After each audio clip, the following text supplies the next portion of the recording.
Did you give that vertical one then? Good evening.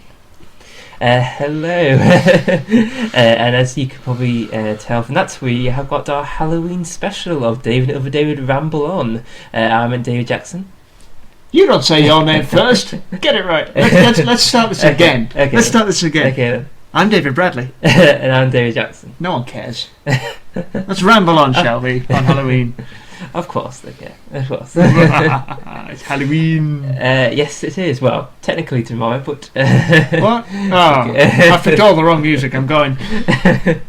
But no, of course, it is Halloween tomorrow, or Friday night, as sometimes it has to be said because of commercial stuff.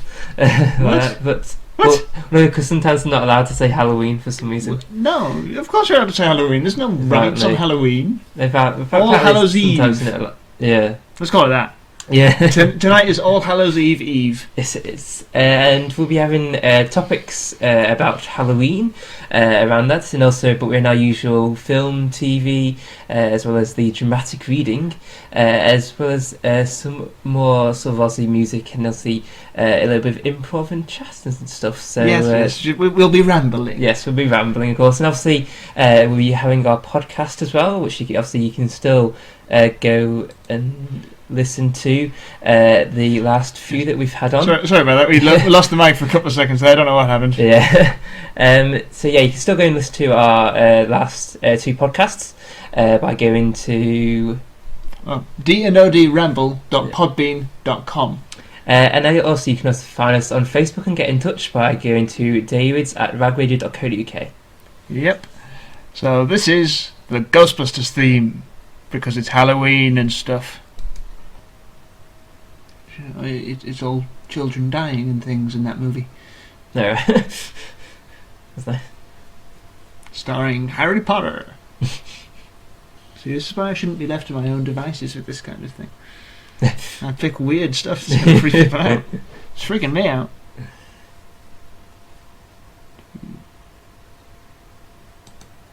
And that was Summoning the Woman in Black from The Woman in Black. And then before that we had the Ghostbusters. The theme. Ghostbusters! The Ghostbusters! The Ghostbusters theme. That sounds like some sort of... Who are you going to call? Ghostbusters!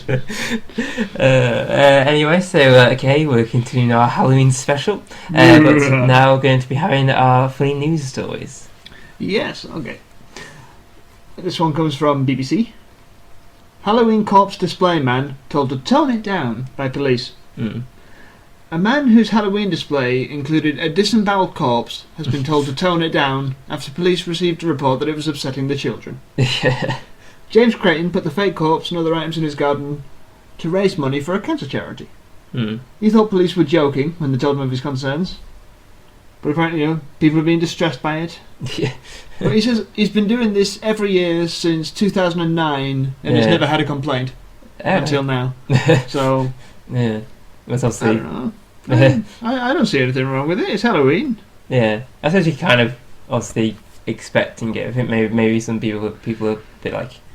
Maybe people who don't even like Halloween at all. It's no different to the Christmas decoration houses. Yeah. It's more fun, is all. And gruesome. Yeah. Mobile phone saves man's life. A lucky escape for a petrol station employee whose mobile phone blocked a bullet fired by a robber. Wow. Oh. Yeah. He was robbing a petrol station in Florida. Yeah. And ended up shooting the guy, and it hit his phone. Oh, and he survived. Well, that's like talk about scary.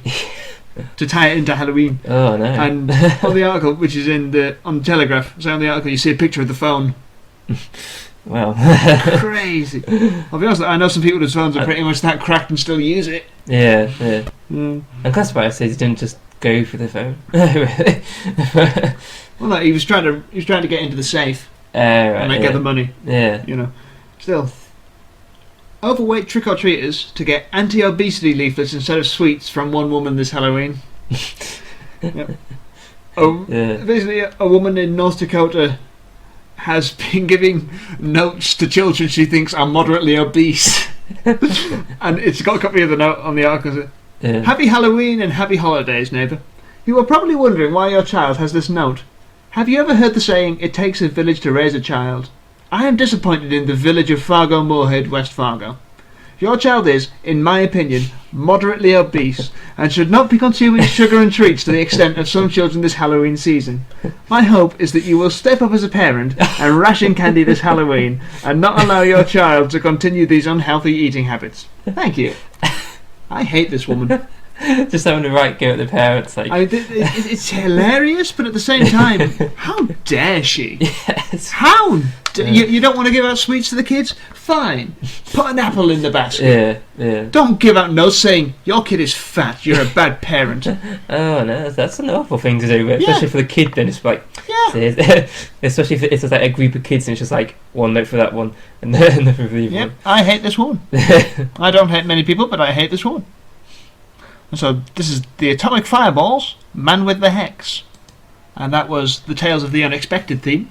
And then the Atomic Fireballs with Man with the Hex. Yes, you said it right. Well done.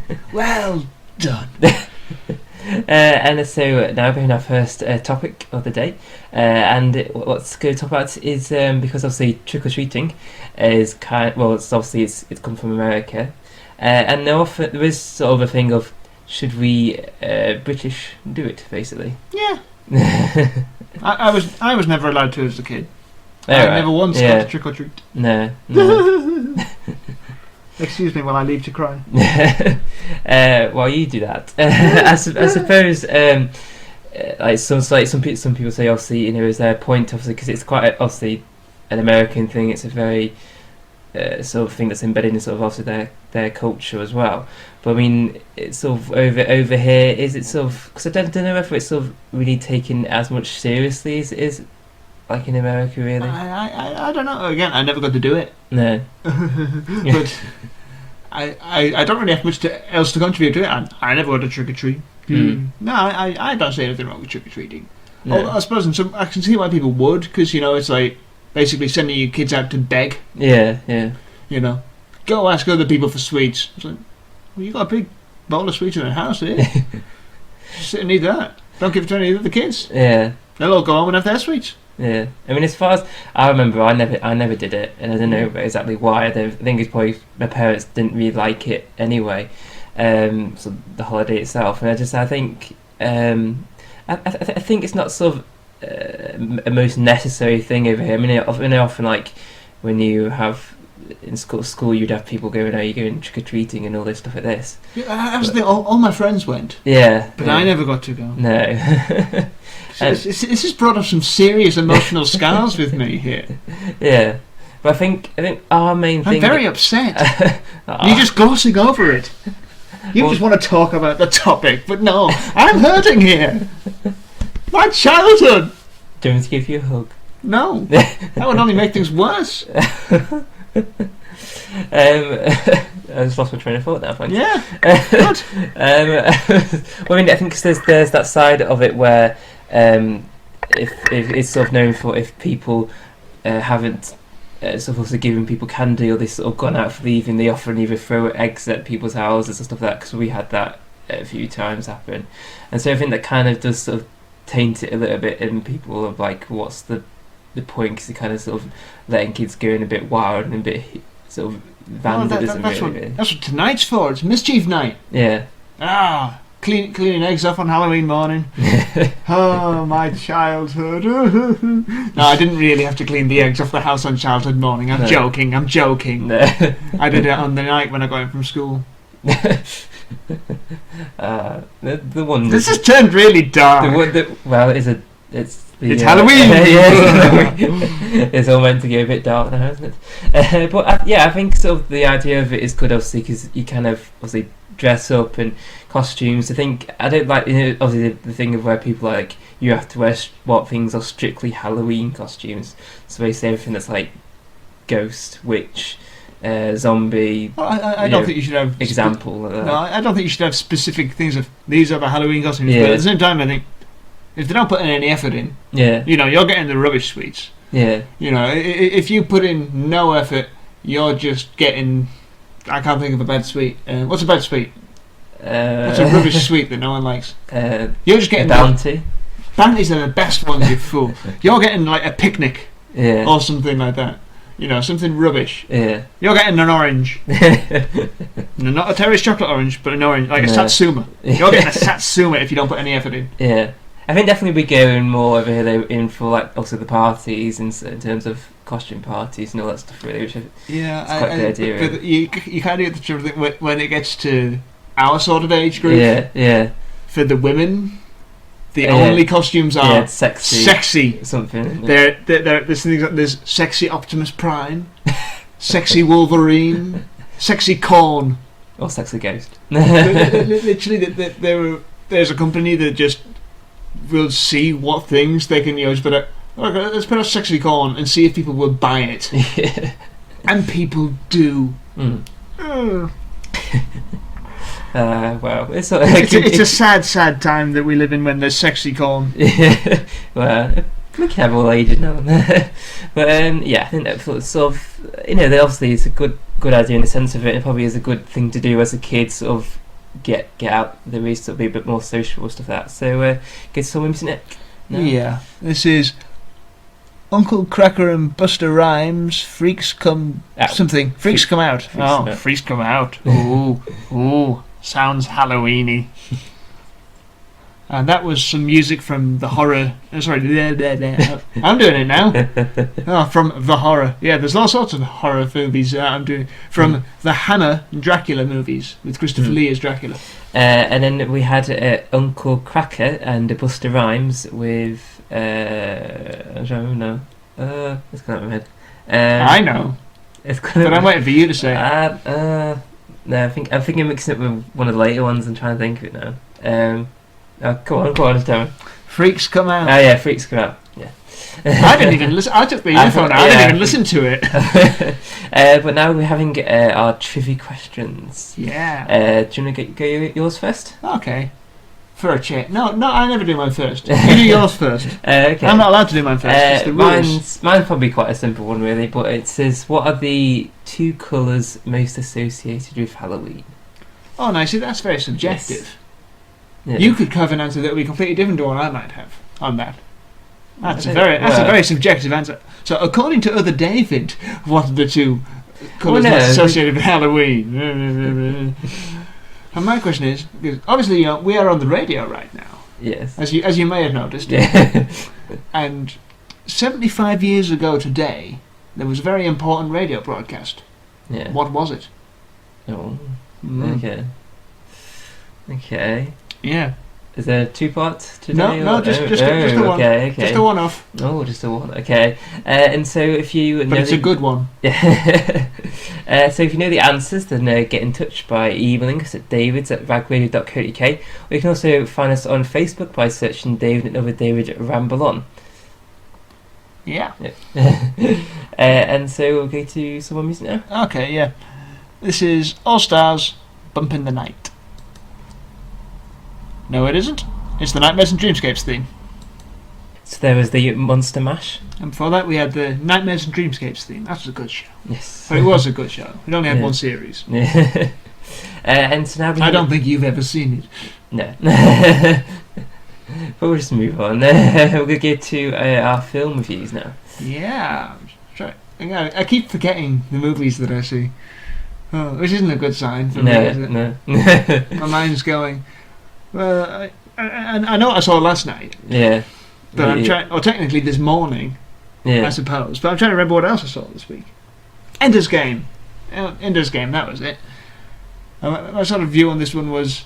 if you took like the child actors from Harry Potter, like the early ones, and tried to get them to handle the drama of the later ones, and set it in space and gave Sir Ben Kingsley a strange tattoo, then you've got it. It wasn't very good. It was some interesting ideas that weren't given enough time to be expanded on. Generally, it's based on a book which apparently is recommended reading for the US Marine Corps. No. It's interesting. There's a lot of good ideas on display, but overall it's just kind of it's too... There's no pacing. It's all just that's finished, that's finished, that's finished, that's finished. That was me snapping my fingers. The world isn't exploding around us, don't worry.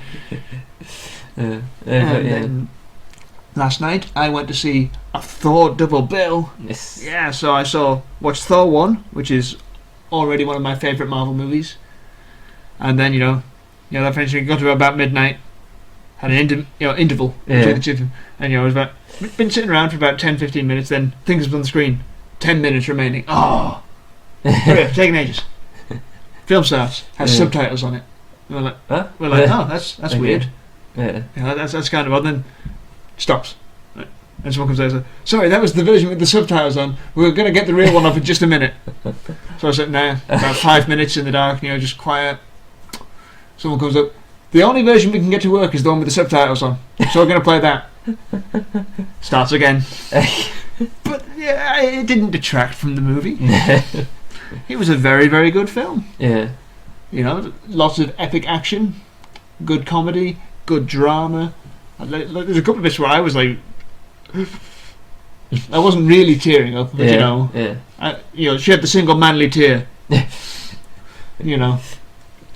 mean, breathtaking. Yeah. In terms of like there's one particular scene that is very, very sad, and it just looks absolutely beautiful, and it's like, wow. Literally, I was sitting there, like leaning forward. It was in 3D, and the 3D was very good. Yeah. I was just leaning forward in my seat, just like, whoa. I absolutely loved it. Yeah. And also, I've watched all 6 original Star Trek films. Now, I know they're not out at the moment. Well, I say all 6. There's 10 films, but the 6 with the original cast. Yeah. And so I'm going to quickly, very, very, very quickly rattle through my opinions on Star Trek: The Motion Picture. Really, really boring. A good plot for an episode, made too long. Star Trek 2: The Wrath of Khan. Awesome. The best one.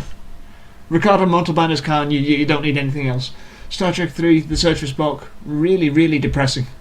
Sort of destroys a lot of the good elements of Wrath of Khan, and is very, very depressing. Star Trek 4: The Voyage Home. So much fun. They have to save space whales. Oh, not space whales. Just they have to save some humpback whales. So they have. Okay, there's a probe destroying Earth that wants to. But the only way they can stop it is with humpback whales for some reason. Okay. Because there's a tacked on environmental message, and so they go back in time and get some humpback whales. Yeah. And it's hilarious. Star Trek 5: The Final Frontier. What?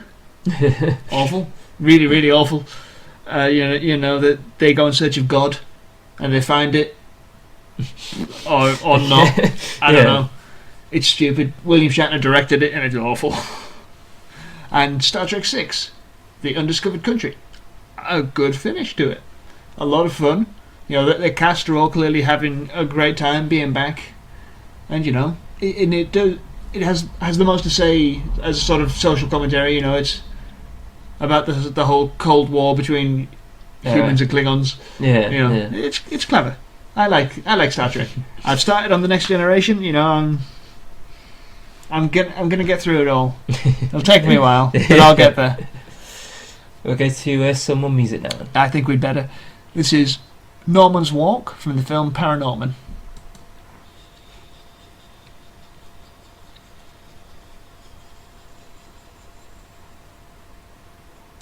So there we had Michael Jackson with Thriller. And before that we had Norman's Walk from Paranorman. And what better way to celebrate Halloween than with Vincent Price laughing maniacally at the end of the song? Yes, of course. I wish I could do his voice.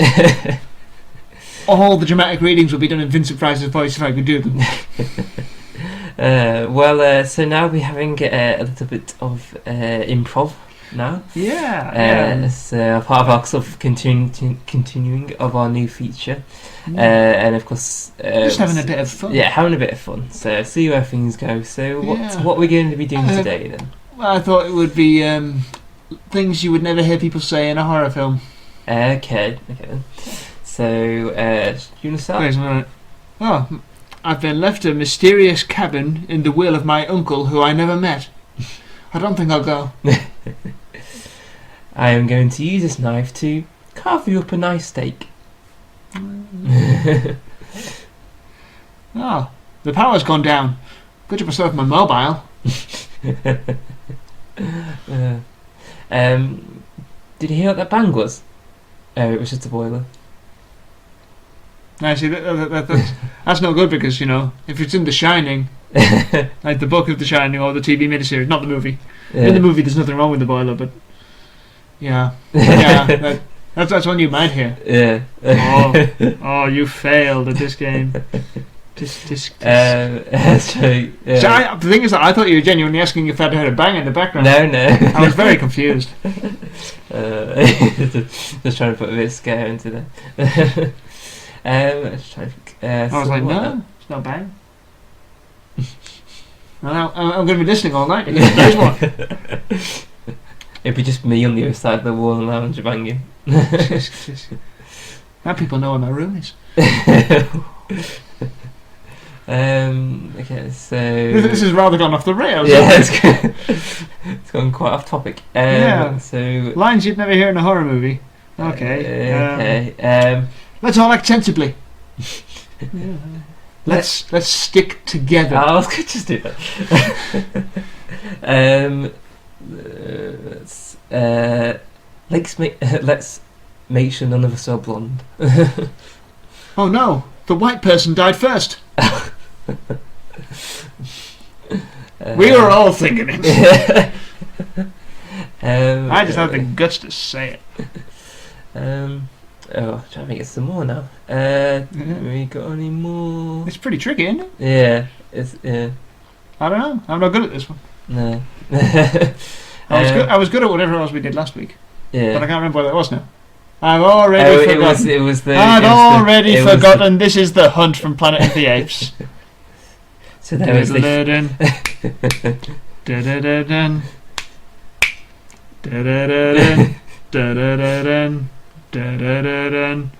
Enough of that. And so there we had the theme to the Addams Family. Yeah, I like that. A classic. Yeah, and before that we had The Hunt from Planet of the Apes, which is not technically a horror film, but it's a creepy bit of music. Yeah. It's a really, really good film that you all need to watch. And then now we're going to be having our TV talk. Yeah. And a few things today. First of all, I want to talk about... I do things to distract him whenever he's talking. It's hilarious. Yes, it is. Talk about some TV shows that have ended now, including the Wrong Mans, which was the new James Corden TV series, and it was sort of really good how it sort of came to the end of it, and the comedy in it is quite good. It does kind of sort of obviously spoof of kind of sort of the spry thriller, because it kind of has the two main characters who are just basically got these sort of mundane, ordinary lives, and sort of pulled into kind of obviously conspiracies, and every time they think that it's going to go right, it goes even worse and stuff like this, and it ended quite well. And then there's also the comedy London Irish, which is about 4 Irish people in London, and as inventive title there.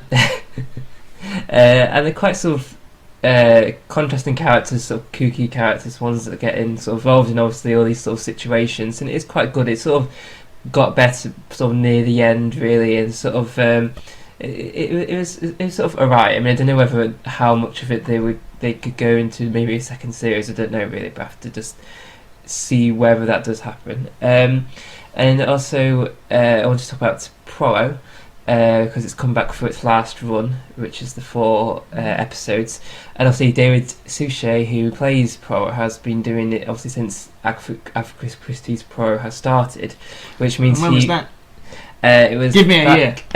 Give me an exact day. Probably not that day. Probably the 1980s, I think, or late 1980s.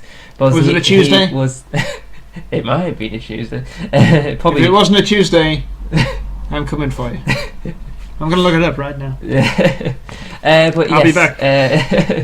But yeah, obviously, because David Suchet has now played all Poirot in all the stories that Agatha Christie wrote, and obviously in all these adaptations, which is sort of a really good sort of legacy to have in that sort of sense, really. And obviously, I sort of really enjoy it. I enjoy the mystery genre in the first place, because of sort of where it can go and where it can sort of leave you guessing, but then you often don't actually work out at all who it is, and it sort of really turns it on its head, the story.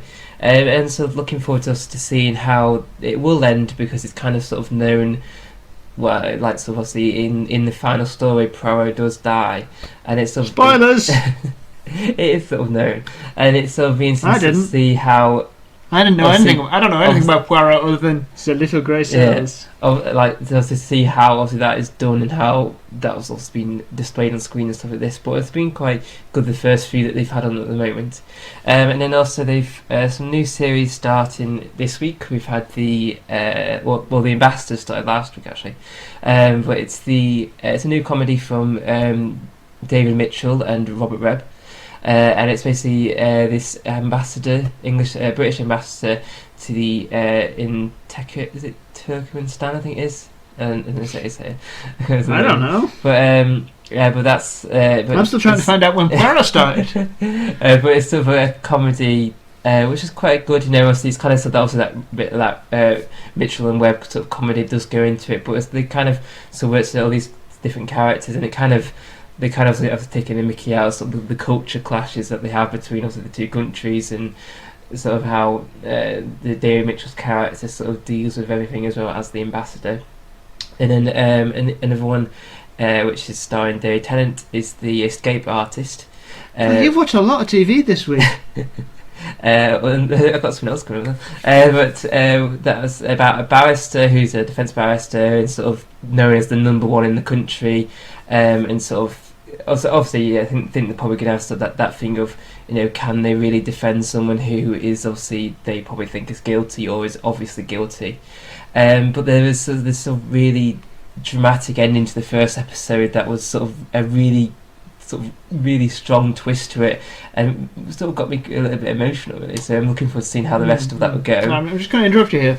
Yeah. Sunday, the 8th of January, 1989. No. Okay. It wasn't a Tuesday. You're going down. But my last thing now is obviously a bit belated, but I've finally seen the latest of Game of Thrones. God, it took you long enough. You long enough. And of course, anyone who's watched it will know obviously the events of episode 9 of series 3 is quite traumatic to say the least. The reigns of Castamere, the Red Wedding. Yeah. No, it's I can't make jokes. It's still too soon. Yeah, but it's certainly sort of obviously shaking things up and probably allowed for other characters to now come into it. Obviously, like Daenerys, she's now in a much stronger position now, obviously, in where she was in compared to the last series. I told you weren't ready for it emotionally. Oh, no, I was just like, no, why is this happening? The things I told you everything that happened in it before you even started watching the show, because I didn't think you were going to start watching the show. Yeah. And so, you'd had it spoiled ages ago. I had no idea that was coming. Yeah. When you watched it, you knew what was going to happen. Yeah, but I was still anticipating to sort of see how it sort of will fold out. When I was watching it, it was like, oh, everything's going great, everything's going fantastic. No. Even the wolf. Even Grey Wind. I mean, come on. I was thinking, can you name the wolves?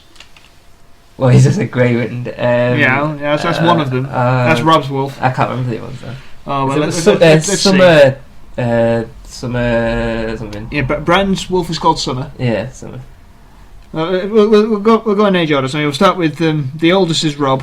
Yeah. So he had Grey Wind. Yeah. Then you got Jon Snow. Yeah. And he has. I don't know. You don't know? I can't remember. Ghost. Yeah. The one that's featured the most. Yeah. Ghost.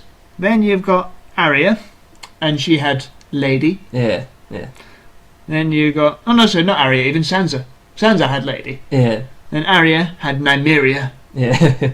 And she's off on the run somewhere. Yeah. And Bran has Summer. Yeah. And Rickon has the best name of them all, Shaggy Dog. Yeah. I like that show. You might have guessed. I think that's it for me today. Anything from you? Well, that's it. I finished Star Trek. Yeah. It was good. I've started The Next Generation. It's not that good. I don't know. South Park had an episode. It's had a few episodes recently, obviously, but yeah. I had one. The most recent one was Goth Kids 3: Dawn of the Posers, and it was the goth kids trying to stop the emos from spreading. Yeah. It was pretty funny. I learned all the goth kids' names. Yeah. Edgar Allan Poe made a cameo. Yeah. Obviously, he didn't voice himself because he's dead. No. But Edgar Allan Poe's ghost showed up and he was even more goth than all the goth kids. So he was like, "Oh, stop telling me what to do. No, stop calling me Edgar. That's what my parents called me. Call me by my goth name. Night Pain." Really funny. So And let's get another episode of that tonight. Hooray. No. So shall we get to some of Mr. Yes. This is Time Warp from the Rocky Horror Picture Show. Oh, sorry, that was my song. Yeah, that was a bit of music from The Mist. And then before that we had the Time Warp from the Rocky Horror Picture Show. Yeah, I was confused because that would be a song I would pick. You pick something I would pick. You pick something I love. I like it as well. Thank you Yes, but I love it. I grew up with it. I can quote scenes from memory. I'm not going to do it now. No. But I could. Mm-hmm. Well, maybe another time. Because there was to be very little bonhomie. But now we'll be having our dramatic reading. Yes. Once I find the right page. There it is. And today it's going to be The Raven. Yes, since it's Halloween. Yes. The famous scary poem. It's not that scary. But to make it more palatable to those who might be scared by it, I'll do it, Christopher Walken. If you can keep a straight face, I'll try. Okay. Just let me read it. Once, upon a midnight dreary, while I pondered, weak and weary, over many a quaint and curious volume of forgotten lore, while I nodded, nearly napping, suddenly there came a tapping, as of someone gently rapping at my chamber door. "'Tis some visitor," I muttered, tapping at my chamber door. Only this, and nothing more. Ah, distinctly I remember. It was in the bleak December, and each separate dying ember wrought its ghost upon the floor. Eagerly I wished the morrow. Vainly I had sought to borrow from my books surcease of sorrow, sorrow for the lost Lenore, for the rare and radiant maiden whom the angels named Lenore, nameless here, there evermore. And the silken, sad, and certain rustling of each purple curtain thrilled me, filled me with fantastic terrors never felt before, so that now, to still the beating of my heart, I stood repeating, "'Tis some visitor entreating entrance at my chamber door, some late visitor entreating entrance at my chamber door. This it is, and nothing more." Presently, my soul grew stronger, hesitating then no longer. "Sir," said I, "oh, madam, truly your forgiveness I implore. But the fact is, I was napping, and so gently you came rapping, and so faintly you came tapping at my chamber door, that I scarce was sure I heard you. Here I opened wide the door. Darkness there, and nothing more. It's quite long. Deep into that darkness peering, long I stood there wandering, fearing, doubting, dreaming dreams no mortal ever dared to dream before. But the silence was unbroken, and the darkness gave no token, and the only word there spoken was the whispered word Lenore. Then I whispered, and an echo murmured back the word Lenore. Merely this, nothing more. Back into the chamber turning, all my soul within me burning, soon again I heard a tapping somewhat louder than before. "Surely," said I, "surely that is something at my window lattice. Let me see then what thereat is, and this mystery explore. Let my heart be still a moment, and this mystery explore. 'Tis the wind, and nothing more." Open here I flung the shutter. It keeps going for quite a while. Open here I flung the shutter, when, with many a flirt and flutter, in there stepped a stately raven of the stately days of yore. Not the least obeisance,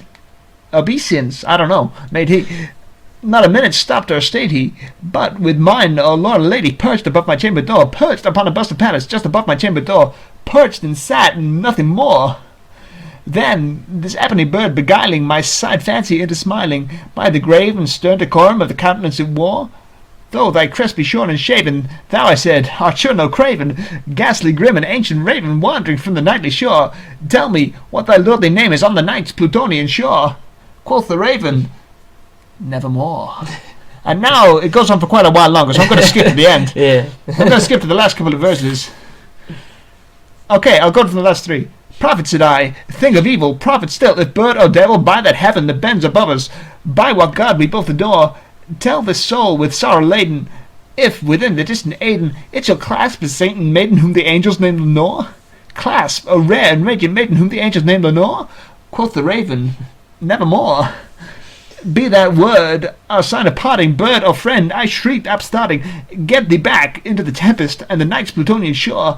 Leave no black plume as a token of that lie thy soul hath spoken. Leave my loneliness unbroken. Quit the bust above my door. Take thy beak from out my heart and take thy phone from off my door. Quoth the raven, nevermore. And the raven, never flitting, still is sitting on the pallid bust of Pallas just above my chamber door.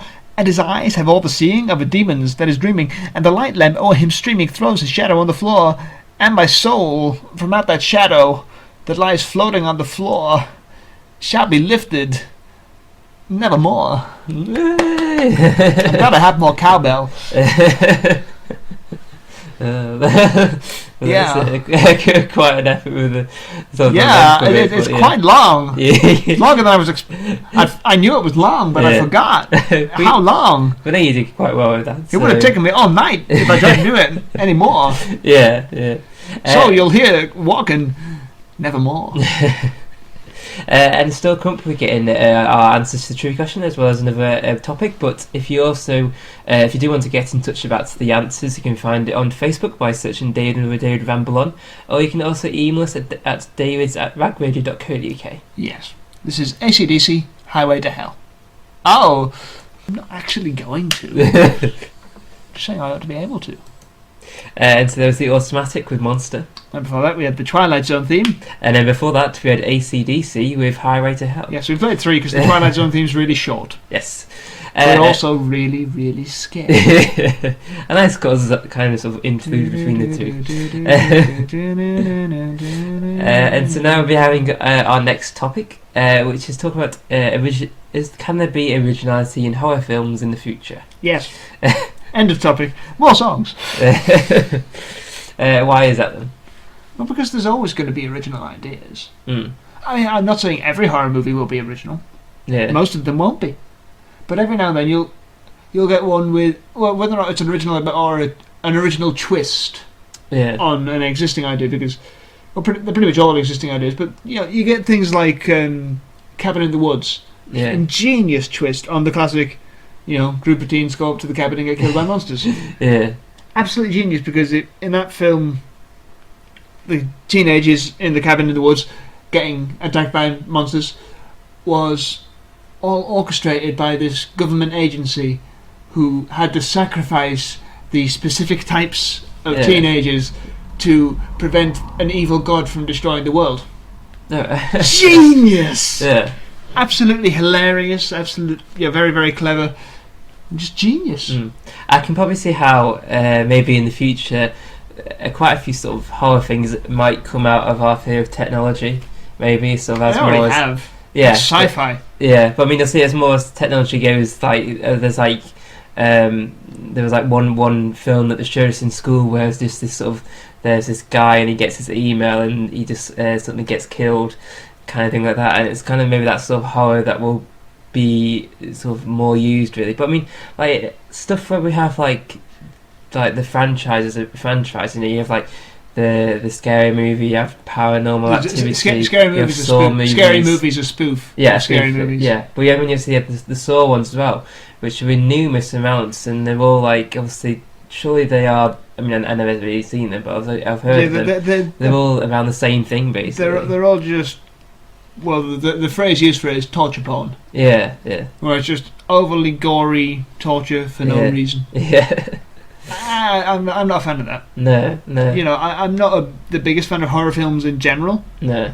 But if you're going to do a horror film, it needs to actually be atmospheric. Yeah. Have likable characters that you don't want to see these bad things happen to. Yeah. And it needs to be scary. So you're watching, you're just like, yeah, but it's not scary. Yeah. And there's no character. If there's nothing to like about a horror film, about the characters in a horror film, then you're just watching it and it's like, well, I hope they'll die. I'm looking forward to it. Well, I suppose because obviously saying about there can be still originality, but also then there's still love full of plastic. There's classic situations that people get to every single time. You have hey, I've been left a cabin by this mysterious relative who's died that I've never met. Yeah. But we have to spend the weekend there. Oh, it's a group of teenagers go off somewhere for holiday, or it's a psycho killer around the place. Very attractive looking teenagers. Yeah. You know, one's a virgin, one's a jock, one's blonde, one's a slut, one's a nerd, one's a stoner. Yeah. And that's what they do in Cabin in the Woods. Except the thing is, none of them have those particular character traits, and so they have to, like, through chemicals and like drugs and things, they have to give them those character traits. It's really clever. But yeah, I think obviously the way things are, like, obviously things will get recreated. You know, things are often sort of reimagined. You know, like we also have like Dracula and all this stuff. There's the remake of Carrie coming out. Yeah, it's out in America, I think, already, and I'm not hearing good things. Yeah, I like the original. It's bad in a lot of places, but it's very much of its time. It's very 70s. Yeah, and you know, Sissy Spacek, she's really good. Yeah, and in the new one, it's Chloe Moretz, who you know I cannot for the life of me see you know, Chloe Moretz being the unpopular girl at school because she's too pretty. Sissy Spacek looks weird. Yeah. Chloe Moretz looks beautiful, so there's no way. Yeah. There's no way she will be a social outcast at school. And I've already watched one movie where she was a social outcast at school this year. Yeah. And also, actually, weirdly enough, there was a movie already this year. I didn't see it, but there was a movie where people were freaking out over her getting her first period. And that happens in Carrie. Okay. It all links together. But yeah, I mean, obviously, there are the classic tales of horror that will always be sort of reimagined. I think that's good that they will be, you know, to keep those stories alive. And obviously, you can have originality. Yeah, sometimes it's good for them to be reinvented, but at the same time, why do you need to a lot of the time? If the story's good, then if it's been told well already through a film, you don't need to do it again. Yeah. You know, from what I've not actually seen them, but from what I gather, The Thing, that film is meant to be absolutely perfect. Like, absolutely masterwork in suspense, terror, and practical effects in terms of the horror, in terms of the monster. And then they did a film recently that it was also called The Thing. It was meant to be a prequel, but it was also kind of a remake, and apparently it's terrible because they used CGI for the monster and the characters were all unlikable. There's just no need. No. For this, and it's the same with the Dracula ones. You know, I mean, you've had, you know, Nosferatu, all the Christopher Lee Dracula films. You know, the 90s one, Francis Ford Coppola, Bram Stoker's Dracula with Gary Oldman and Andy Hopkins. Yeah. I don't think we need to see another Dracula film. No. I think there's been enough. Yeah, but I think it's obviously the question of, because obviously there's a lot of question now about originality in loads of things now, because often there's obviously been quite a lot recently with things being remade and redone and all this stuff like this. But I think obviously, as long as there's ideas and there's people who are passionate about these things, they can be brought out new ways of thinking. Yeah, but a lot of the time they're not made by people who are passionate about it. They're made by people who want money. Yeah. And who think if we put out a recognisable brand, people will go see it. Yeah. We just have to see how it all goes. So let's get to some more music. Yeah, here's a film I hope they never tried to remake: The Shining. So there was Evanescence with Lithium. And before that, we had the main title from The Shining. Scary movie. And now we're going to be having the answers to the trivia questions that were before. And it's so. Do you want to go with me first? This one? Yeah. It's always you first. Yeah. Come on, these are the rules. And so my question was, what are the colours traditionally associated with Halloween? And I said this is a very subjective answer. And the ones that I've gone for are black and orange. Yeah, and I saw someone that said black and green. Yeah, I mean I can see why green obviously can be in there as well, but I've still gone obviously black and orange with that one. And so what were your ones again? One. My question was, obviously, since we are on the radio. Yes. What famous, pretty much world-changing radio broadcast? Yeah. Well, I'm not sure about world-changing, but a very significant event in radio broadcasting happened 75 years ago today. What was it? Was it the first broadcast of a radio show, as in sort of a station, or no? What? What it was Orson Welles' War of the Worlds. The one that convinced people that the Martians were actually invading. Yeah. Which is pretty cool. Yeah, it must have been quite effective then for that to sort of obviously convince people that the Martians are actually invading, wasn't it? Yeah. Pretty scary. Yeah. And so obviously, so we're going to get to some more music now? Yep. This is Marilyn Manson, This Is Halloween. That was The Blue Oyster Cult with Don't Fear the Reaper.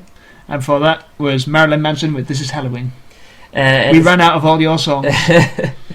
And so now this is it from us today. I hope you have enjoyed listening. And make sure if you want to still get in touch with us, you can email us at davids@ragradio.co.uk, or also go and check out the podcast at dnodramble.podbean.com. And of course we are on Facebook by searching David over David Ramble on. Yep. So I hope you all have a happy Halloween. I'm David Bradley. And I'm David Jackson. Well, let's ramble off with Liberace, I'll Be Seeing You, which was used in my favourite horror film, Misery.